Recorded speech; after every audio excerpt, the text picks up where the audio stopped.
Hi everyone, welcome to the channel Amin Info. In this video, we will discuss the exam pattern of British literature 19th century. First, let's take a look at the syllabus.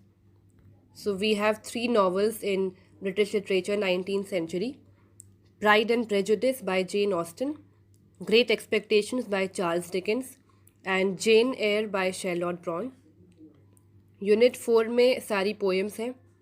Alfred Tennyson की poems हैं 3: the lady of Shalott, Ulysses, the defence of Lucknow, और Robert Browning की 2 poems हैं, my last duchess, Fra Lippo Lippi. Christina Rossetti की poem है goblin market and Matthew Arnold की poem है Dover beach. Unit 5 में सारी बैकग्राउंड रीडिंग्स हैं. Now let's start with the question paper. This is the question paper of British literature 19th century. So we have total 6 questions in this question paper and all the questions are compulsory to attempt. You will get choice in every question, so आपको जौन सा आता है आप वो attempt कर सकते हैं. First 3 questions are of 10 marks and last 3 questions are of 15 marks. So you have to write the answer accordingly. Now the first question, write a short critical note on any one of the following. So you have to write a short note on any one of the following statements given here. Lydia's elopement with Mr. Wickham.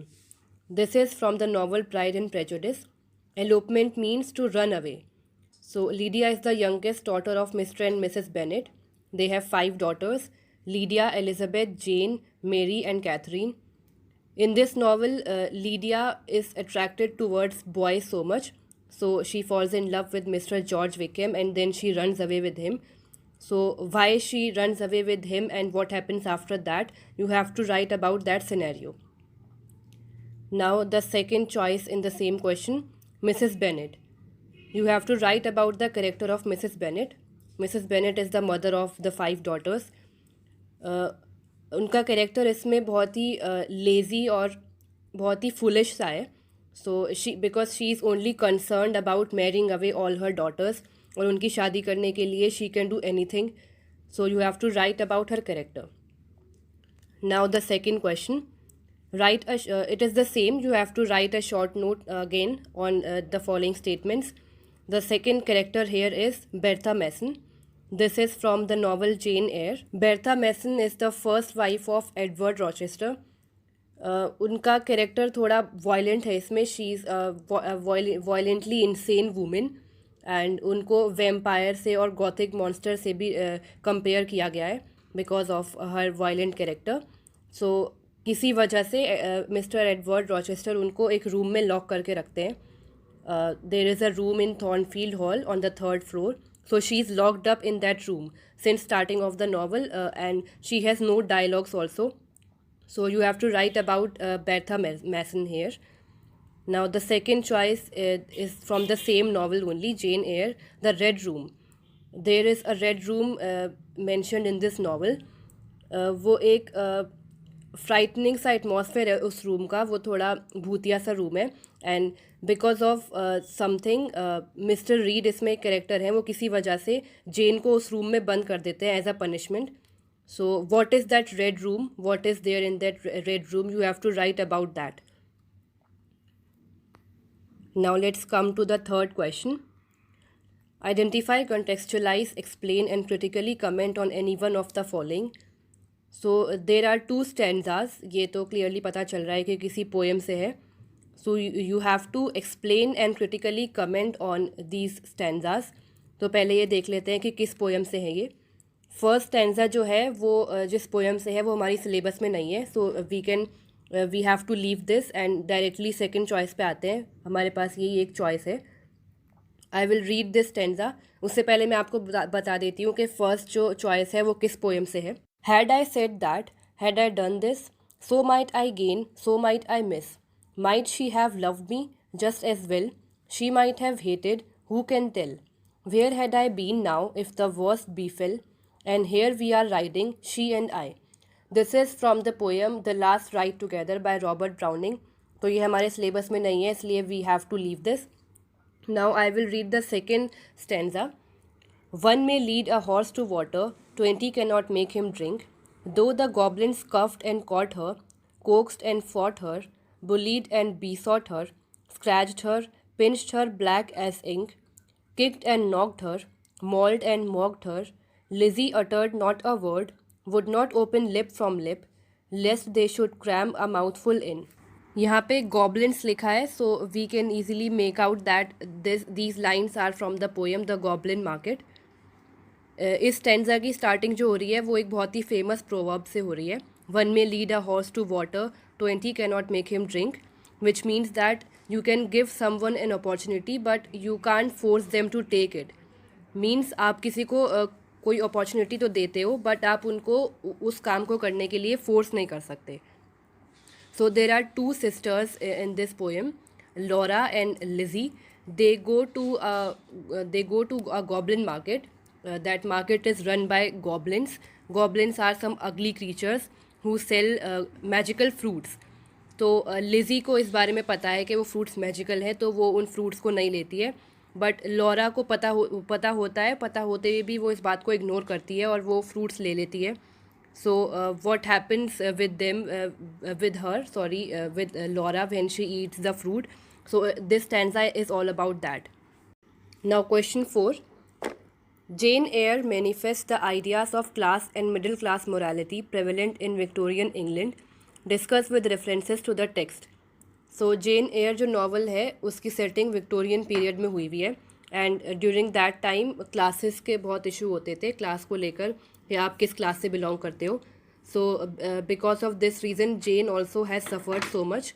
Because she did not have enough money, so to earn her living she takes the role of a governess, and she becomes financially stable. She is after some time in the novel she is an independent woman and who strives to improve her own situation and her way of living.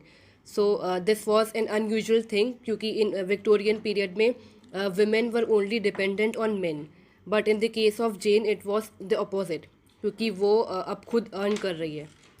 So she also finds herself equal to mister Rochester. So you have to write about this thing. Now the second choice in the same question is Bertha Mason has been called the mad woman in the attic. In the portrayal of her character, Charlotte Bronte voices her concern about female repression in patriarchal Victorian society. Comment. तो इसमें भी same ही बात हो रही है कि women को लेकर विक्टोरियन पीरियड में बहुत इश्यूज़ होते थे. सो बेर्था मैसन ने भी इसी वजह से काफ़ी सफ़र किया है. She is been given the title of the mad women in the attic. Attic means room. So क्योंकि उनको एक रूम में बंद कर दिया गया है. Bertha Mason is a women of courage and fortitude. She should be admired and respected for her actions rather than being given the title of mad woman. उनकी कोई representation नहीं है इस novel में. So being a woman but still she stood up against male violence. She has no voice of her own in this novel. मतलब जब भी उनकी बात होती है तो या तो उन्हें मिस्टर रॉचेस्टर डिस्क्राइब करता है या फिर जेन करती है. So mister Rochester is her husband. So she was the target of the patriarchal society, and because of her gender, because she is female, that allowed Mr. Rochester to treat her like this. उनको वो respect नहीं मिलती है Mr. Rochester से that she deserves, and that's why Jane narrates her character. So you have to write about this. Now fifth question जो है वो novel जिस novel से है वो हमारे syllabus में नहीं है, Hard Times. So we will have to skip fifth question. दोनों ही चॉइसेस इस नॉवल से है, hard times, and this is not from our syllabus. So we will move to the sixth question now. It is the last question. Tennyson's the lady of Shalott reflects gender issues of 19th century England. Discuss. So this is the poem from our syllabus, The Lady of Shalott by Alfred Tennyson. It focuses on gender issues and it is also set in the Victorian period, 19th century. So this poem is in 4 parts. It is divided in 4 parts and it tells the story of a cursed lady who is imprisoned on the island of Shalott. So Shalott is an island, and the poem is mainly focused on the tragic aspects of the lady's love and she being an object of desire. So the Lady of Shalott represents innocence in this poem. She is a very innocent lady and she is being imprisoned on the island of Shalott. वो काफ़ी time से वहाँ बंद है. And the Lady of Shalott also depicts the moment when Lancelot gazes upon the dead lady, remarking that she has a lovely face. तो इसमें एक और करेक्टर आता है, mister Lancelot, because this lady is imprisoned on the island from so much time. So she dies in that island, and after she dies, Mr. Lancelot gazes upon her dead body. वो उनकी dead body को देख के उनकी खूबसूरती की बहुत तारीफ़ करते हैं. So this is a gender issue, so you have to write about this. Now the second question is the same. Write a note on women as objects of male gaze with reference to the poems in your course. So same poem है, The Lady of Shalott, objects of male gaze. तो इसमें यही बात हो रही है. You can attempt any one of the question, लेकिन answer दोनों में सेम ही आएगा. As you can see in this question paper, जितने भी क्वेश्चंस हैं वो सारे नॉवेल्स और पोएम्स से ही हैं जो आपकी सिलेबस में है. तो आप अपनी तीनों नॉवेल्स अच्छे से पढ़ें. Jane Eyre, great expectations and pride and prejudice, ये तीनों नॉवेल्स आप पूरी अच्छे से चैप्टर वाइज पढ़ें, क्योंकि नॉवेल से क्वेश्चन ज़्यादा बनते हैं. और सारी पोएम्स भी कवर करें. जो बैकग्राउंड रीडिंग्स हैं वो भी करें, उससे भी क्वेश्चंस आ सकते हैं एक दो, बट इतने ज़्यादा नहीं आएंगे. नॉवल और पोएम से ज़्यादा आएंगे. So please do not skip the poems and the novels. Thank you for watching. Please like and share the video, and if you are new to the channel, do subscribe.